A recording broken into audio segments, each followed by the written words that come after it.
if there is something like that out there for me, God, like, will you bring it into my life? Like, I've kind of felt that calling that there was going to be something bigger and something maybe for me. And I just didn't know what it was. And I remember kind of talking to God a lot about that. And it wasn't until, Zaya came into the mix. I love working out. I was a Lululemon snob. I will be very honest. I love my workout clothes. And when a friend approached me about this new company coming about that was workout clothes and it was network marketing, I was like, are you kidding me? Like, that's a dream in itself. Like, of course, I need to be a part of this. But I was full-time working, and I had already been with that company for 5 years, I guess, at that point, and had a big book of business. And I just was like, I'll do this. I'll plug in. Like, this is easy. A lot of it we can do in private Facebook groups, right? I didn't have to put anything on my personal space because I didn't want them to think I was pulling away from my full-time job. Like, it was a major balance struggle at first. So I did everything behind the scenes. I had a Facebook VIP community group, like a lot of us probably do, but there was never any sort of stories or personal post on my page. Absolutely nothing, y'all, for like the first year and a half, almost 2 years. Welcome to the Kingdom Minded Mompreneur, where we, Becky and Monique, your new biz besties, both busy moms just like you. We're here to talk all things network marketing, mom life, and how to truly live out your calling. We'll be dropping 2 episodes each week to help you, the busy mompreneur, know the exact strategies to build both your business and your home. You'll hear each week from one of the top network marketers on their best tips for what's led to their success and what's working now. We know that you're here because you are called to something more. You have a desire to succeed in both your business and at home, and we are going to teach you how. If you love what you hear here on the podcast and want to be one of our success stories, join us inside our community, the Kingdom Minded Mompreneur, where we provide a daily social media action plan, additional resources, kingdom coaching, and more. Click the show notes for the link to join. So let's get into the episode.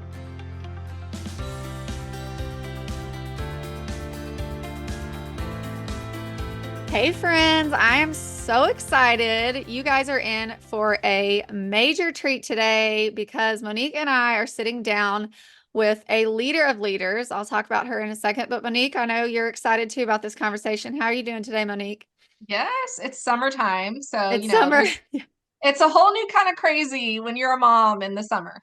Yes. Oh my word. We were just talking about that before we hit record with our guest. We were saying how it was a Monday of Mondays, especially in the summer. I'm sure those of you listening can relate to the chaos as a working mom, especially as a working mom from home, right? In the industry of network marketing and direct sales is can be a little chaotic on its own. And then throw in summer, kids being home, all the things.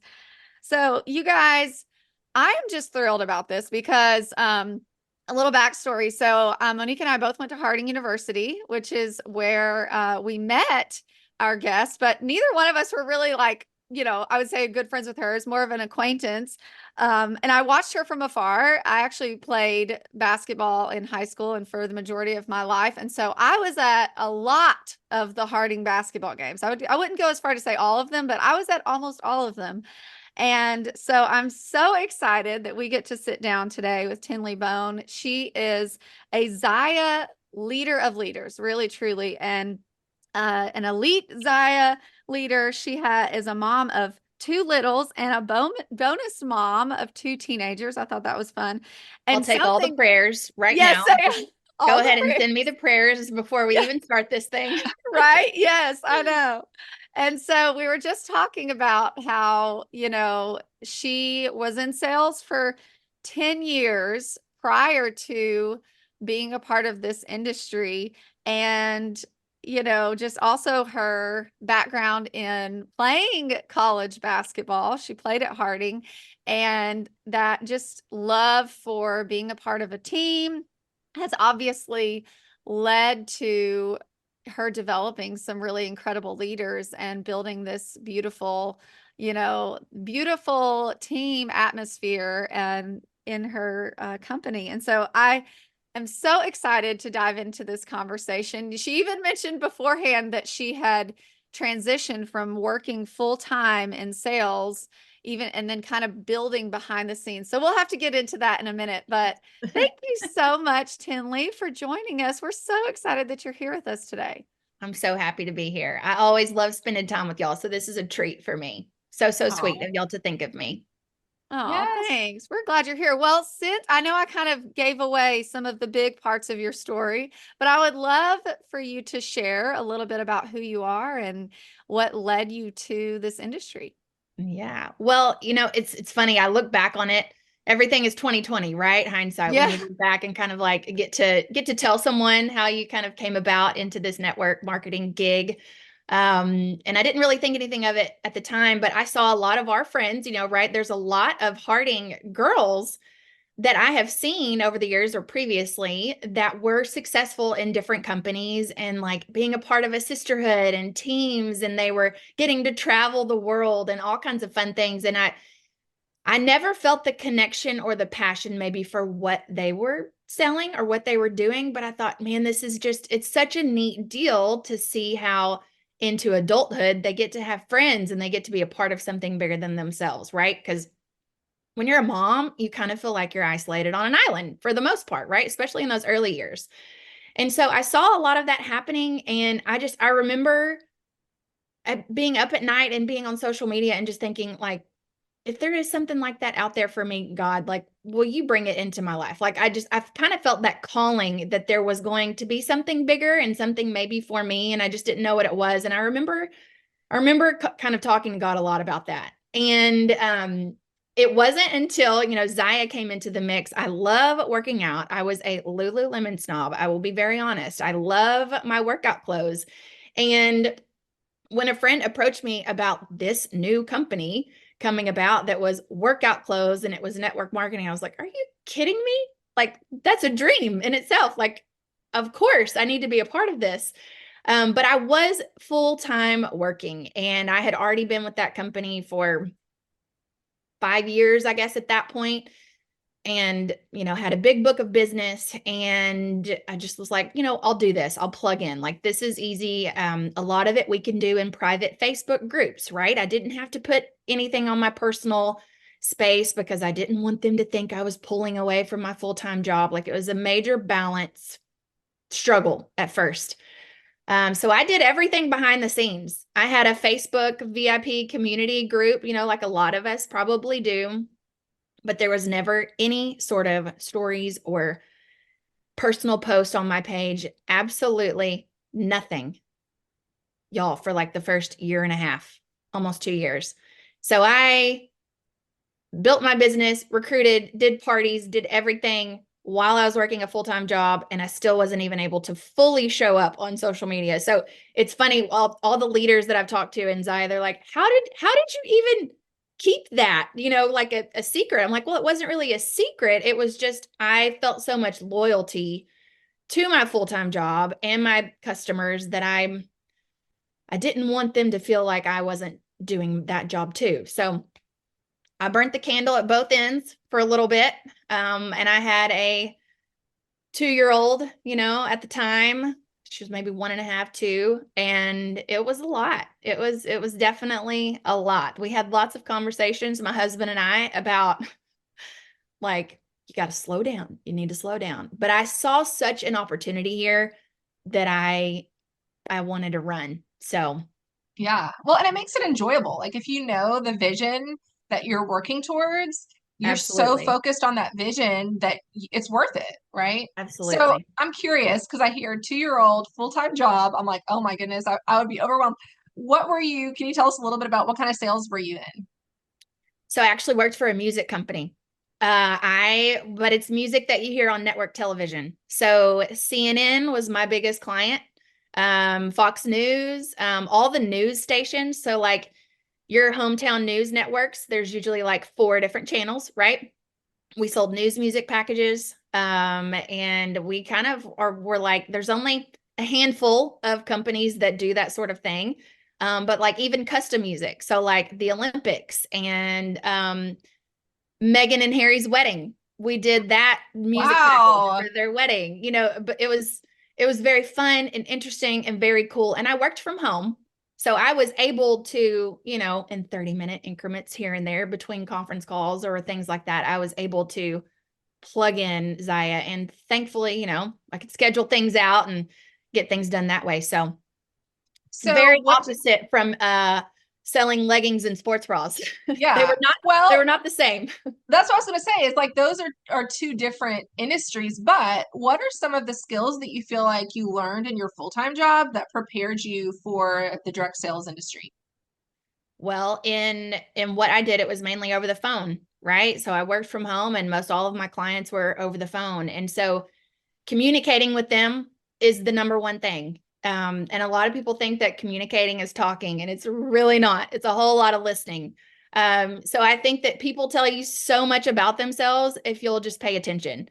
So anytime, recruiting or booking a party or anything like that, it's that initial response or no response at all. Like if you're kind of paying attention to what they're telling you, you can have those conversations, you can open them up. And the more you ask questions, I mean, all the sales techniques that I've learned over the years comes into such a huge play for network marketing, for sure. Yeah. Yeah, for sure. I think what's interesting to me is that you did have to do, or not have to, but you chose to. And I admire that because I think just kind of like what you said, it wasn't because you were trying to be secret, but you wanted to operate out of integrity, right? Like you didn't want anyone Yeah. to question your motives and probably too, you were trying to decide, right? Like what all you Yeah. were going to do with it and Yeah.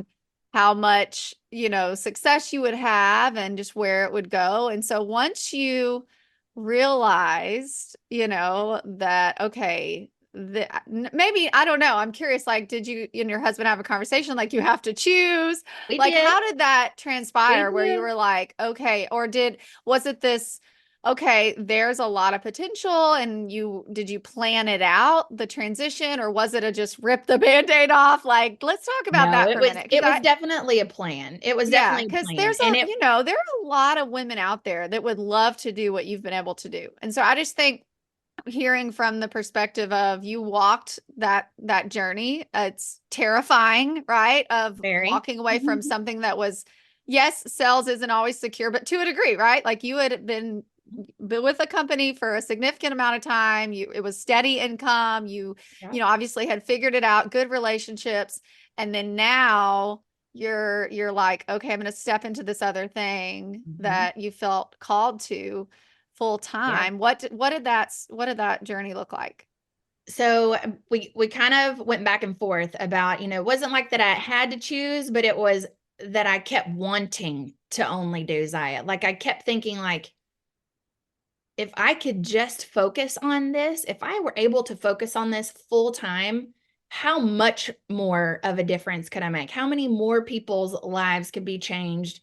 How much more extra income could these people make, for their families? And so it kept that calling, sometimes God is very adamant about like, this is what I'm calling you to do. Like he will bang you over the head with it until you pay attention. And so I kept feeling that, but it was very much more of I want it to be secure. So there was, dollar amounts like consistent for 6 months. Like, am I in this space of where we feel comfortable? And when Zaya started being even more than my full-time job, and I did well there. And so it was like, to me, my husband was like, how much more of a sign do you need? Like your side gig is making more than your main gig. Like at this point, like just run with it. There's nothing to lose. So we did. I remember it vividly because we were in Nashville for our mini summit and I was asked to speak. So I spoke on stage. And that was March of, gosh, what would that have been? It was 2020 or yeah. Is that when COVID started? Like right after that? So we had the mini summit and it wasn't like, but right after that, the world shut down, kind of a thing. So it was like, perfect timing for me to step away. That's when our business was booming. It took off like a rocket ship. And I can't even imagine if I was still doing both. Like I wouldn't have been able to keep up. I was barely able to keep up just as it was. So that April, actually, like right after that, the month after that, after I left the job, focus on this, we got pregnant again. And I was like, oh, Lord have mercy. Like this, there's just never slows down over here. So I worked through the whole pregnancy, you know, being able to just focus on Zaya. And I just remember thinking like, this is such a blessing, because when it came for time for her to be here, I didn't have to worry about time off. I didn't have to worry about maternity leave. It was just like, this is what this feels like. It's amazing, you know, to be my own boss kind of a thing. So it was a huge blessing for me. I love that. So you have an incredible team, and you talked about the athletic side of you and being part of a team and how much you enjoyed that. Mhm. And you have created this team culture. Can you share with us a little bit about leadership and advice that you would give someone who wants to step into leadership, wants to create a team, but maybe they don't know the next step? Sure. You know, I think the hardest part of leadership is leading yourself, right? Leading yourself first. I think a lot of people forget about that. Everybody thinks they want to be a leader, but yet they have a hard time with the discipline and doing their own, you know, stuff first. And so for me, I was never the most talented. I was never the smartest. I was never the fastest. And so I had to work really hard. My dad actually was my high school basketball coach. He didn't take it easy on me. He's like, if you want to be able to play at the next level, you got to do this, this, and this. And you're the only person that can make your mind up if you want to do those things. So I would encourage anybody that is listening, if they want to be in leadership, I would encourage you to do what you're supposed to do first, and don't cut yourself any slack, because if you can't wake up and do your own stuff first, no one else is going to do it because you told them to. They have to see you do it first. And that is a huge thing about our team culture here. Number one, they know no matter what I ask them to do, I'm already doing it too. And I'm going to do it with them. I'm not going to ask them or challenge them or encourage them to do something or show up on social media every day if I'm not doing it. That's a huge deal for me. And second of all, it's funny because I look at our whole makeup of our team and my top leaders, and none of them ever did network marketing before. None of them. None of them had ever done direct sales before. All of them kind of came into this because it was fun and we enjoyed it. And when you're having fun and it comes natural to you, you share about it, you talk about it, you do the things because you're enjoying it, and people kind of flock to that. You're kind of a magnet. I mean, yes, it's attraction marketing in a way, in a sense, but everybody's an influencer. I think it's really easy to forget that. You have an influence no matter what, whether you have this huge following or you're a part of all these, you know, different teams or churches and all these kind of stuff. You have an influence no matter what. So when people see that you're enjoying something and you're having fun with something, they naturally want to ask you about it. They want to have what you have if it's this great and this fun thing that you're enjoying yourself. So I don't know. I think that there's a whole lot to leadership that's just, it's real simple. It's easy. If you're having fun, it'll come natural to you.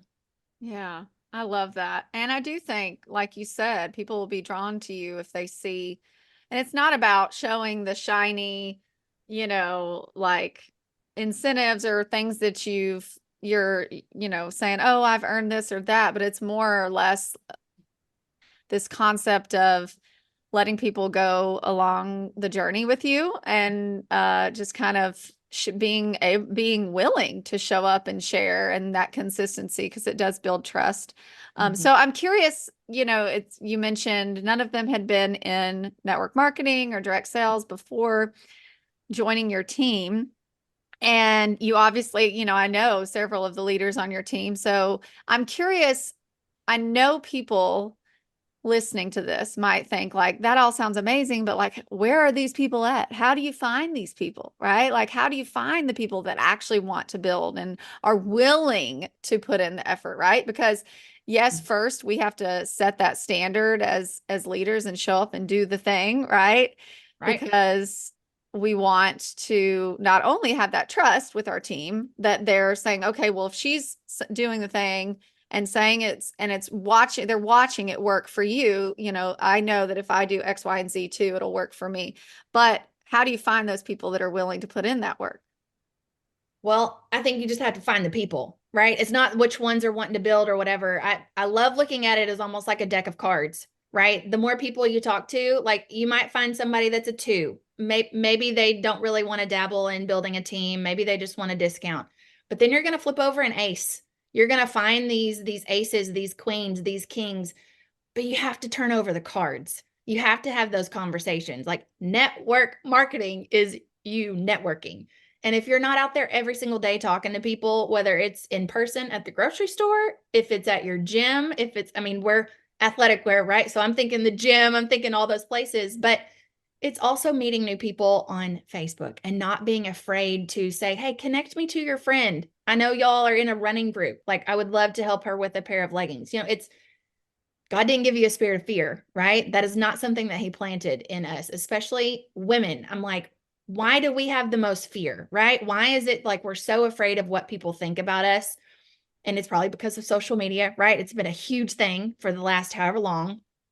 And I'm so thankful that I didn't have it in high school. Like, I don't know if I would be the same person, right, today if I had that and that pressure. So I'm already praying about it with my littles. But I really do think that I feel like I got sidetracked because I'm thinking about social media and my kids, and we literally just had a talk about TikTok this weekend with my teenagers. And I'm Oh my thinking, word, oh, girl. I it was know. bad. We both are like, yep, we know. We've had a thing. Yeah, it's just we're so fearful of what other people think, and I think that that is just a block. You're so afraid to ask someone like, "Hey, would you want to build a team with me?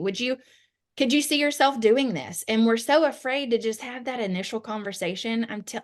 It prevents you from so many blessings, and it prevents other people from being blessed. And I think that once that clicks in your brain, like a gift is not a gift until you give it away, right? Like then it becomes a gift. And so if I have this gift of making extra income and being able to, be a mompreneur that I so longingly want to do and be able to make a difference, why in the world would I keep that to myself? Like you can't bless other people and make a true difference unless you're ready to give it away and give someone else that same opportunity. So it all boils down to that for me. Oh man, that is so good. I'm going to repeat what you said. You said a gift is not a gift unless you give it away. I've never heard Mm-hmm. it said that way before, but that is huge because I think you're exactly right. I think there are a lot of women who are sitting on skills and talents and abilities and things that God puts in our heart. Even when you were talking about making the transition from your full-time job, you were like, I knew, you felt this impression, but you have to step into it. You have to act on what it is that you feel led to do. Right. So what do you do when people come to you? Like, let's say someone on your team comes to you and they're like, Tinley, I just don't feel like I have the skills, and they're hesitant, doubtful. What advice would you give that team member? Well, I'll ask them, why? Why do you feel that way? What's making you feel like you are not capable of doing this? And then we dive into it a little deeper. It's always like peeling that onion, right? Like you get back to the core. And a lot of times it's just a belief issue. And it's real easy for me to share my experience because I didn't have any coming into this. I'm like, I still 6 years later, like don't know hardly anything, about network marketing. I feel like everybody loves to act like they have it figured out, and like your social media can be all these beautiful things and graphics and whatever, but like at the end of the day we're all still trying to figure out what we're doing. So I just have very real conversations, peel back those layers, and if it is a belief issue, I think it's very, very important for them to know that they can have borrowed belief. Like they can borrow some of mine, and as a leader, if you can't help them believe that they can do it, that's the number one issue. Like if they can borrow your belief, and if you can kind of pound that into them, like you can do this, the more that you speak that into them and speak that over their business, eventually they'll believe it themselves.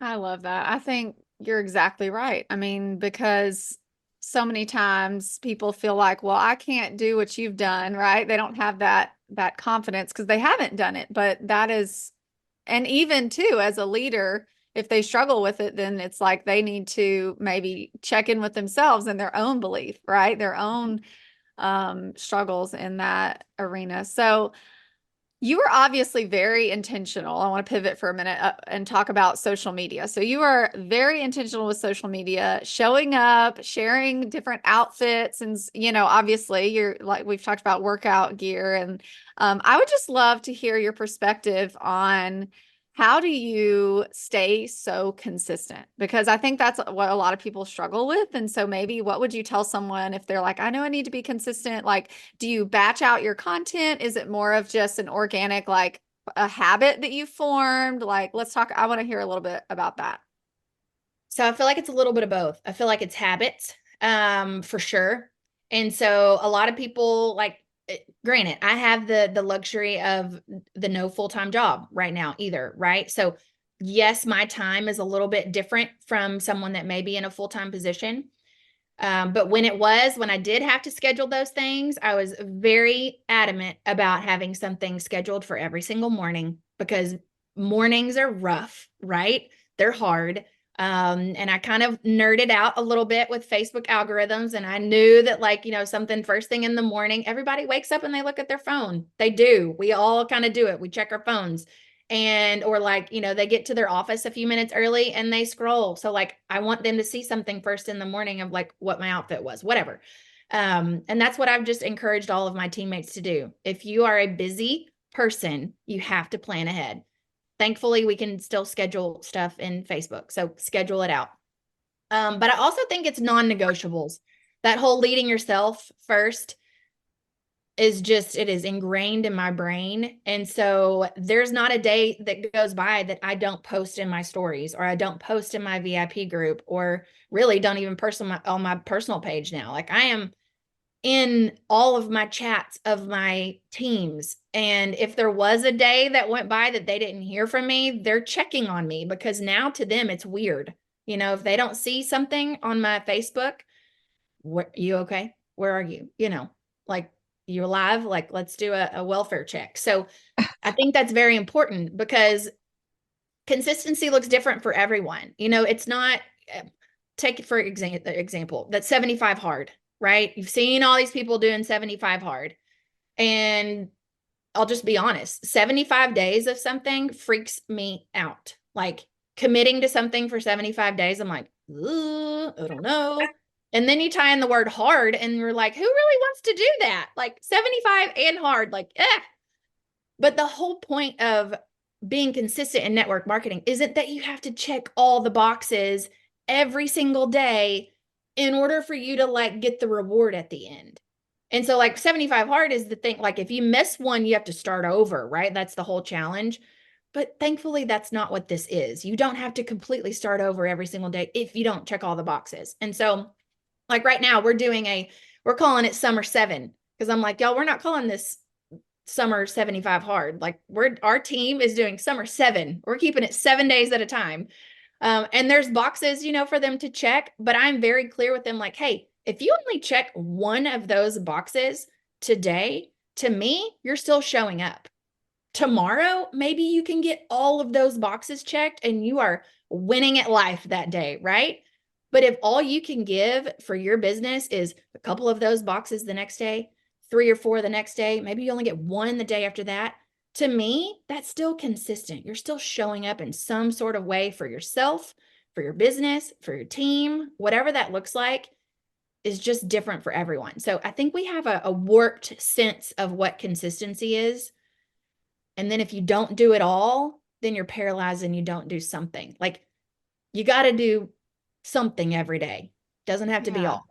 That was such a powerful, I think, mindset shift. I know someone listening to this today needed to hear that because I just feel like you are exactly right. People would always ask me, what was the one thing, that contributed to your success, or like, what do you feel like, blah, blah, blah. And I'd always say like consistency was my superpower.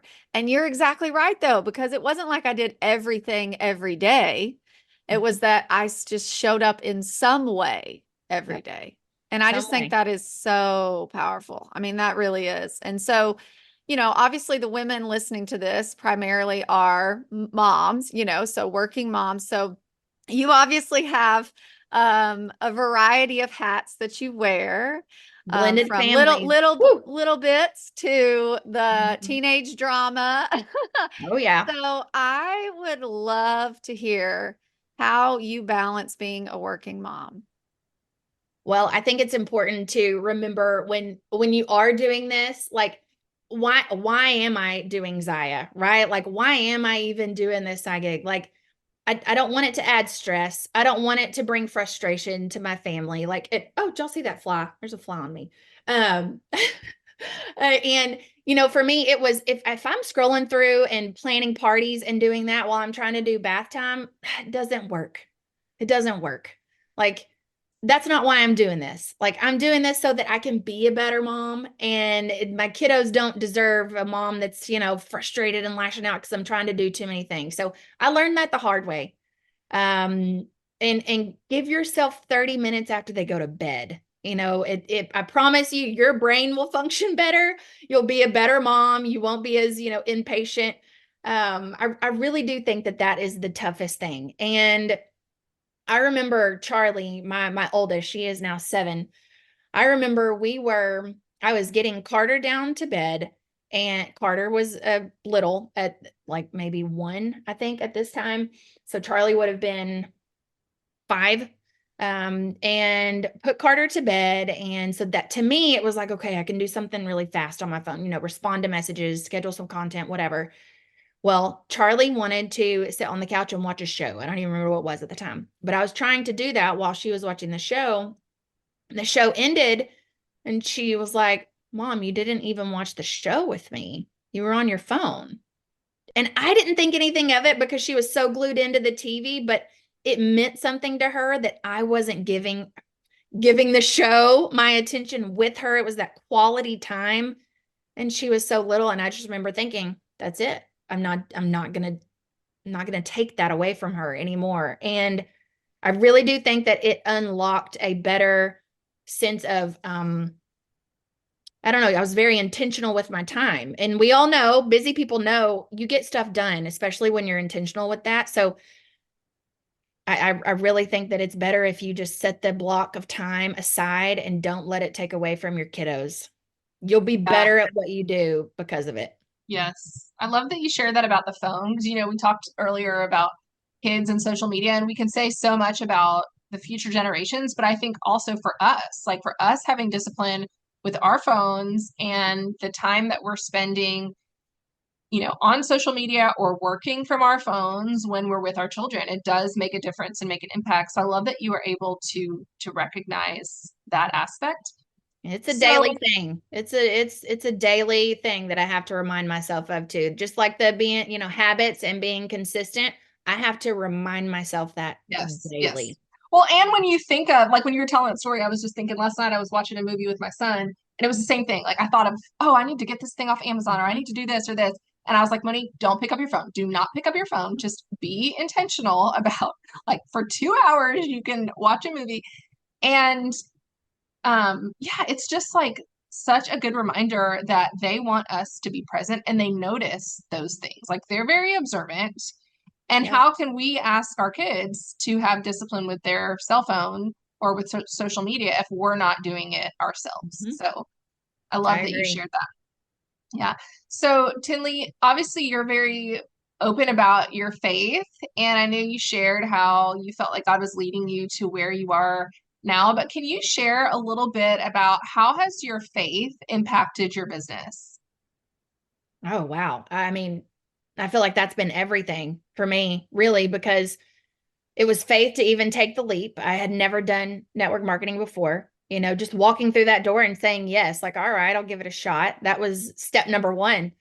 Um, and then, gosh, I feel like it's been a staircase from there. It's constantly stairs, acting on your faith. The biggest thing I would feel like, is that, God doesn't give you a platform just to squander it and sit around and not use it for good. And so I think that there's a lot of successful people out there that have made a lot of money and that's their, version of success. But I would challenge anyone that is listening to, if you are God is at the center of everything. And if you serve people. It all goes back to the golden rule, right? You treat other people how you want to be treated.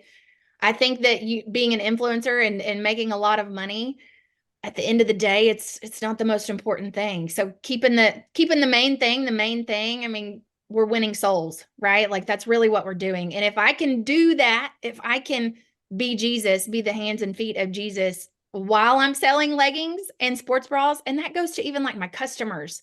I want to be kind. I want to be respectful. I want them to be able to see Jesus in me and the kindness without me having to bang it over their head like you need Jesus, kind of a thing. Like no one wants to be preached to, but they definitely want to be loved and they want to feel like they're important and they want to feel like they're special. And what a blessing it is. What a huge platform we all have to be in network marketing. Like you're able to be Jesus to so many people at one time. And our social media is such a huge way to do that. And you can still be super successful in your job and build huge teams and make lots and lots of money. I would just challenge you to keep God at the center of it because it will mean so much more at the end of the Yeah. line. Oh man, so good. So good. I love that. I mean, I just feel like that was the perfect ending, but I'm like, that was so beautiful. Thank you so much for sharing that and sharing your heart. You obviously have such a heart of service and it shows in your success. I mean, I truly believe that, the way we serve, one individual or 10 individuals or hundreds, it's almost like kind of like we were talking about that stair step, like God will give us what he believes we are ready for.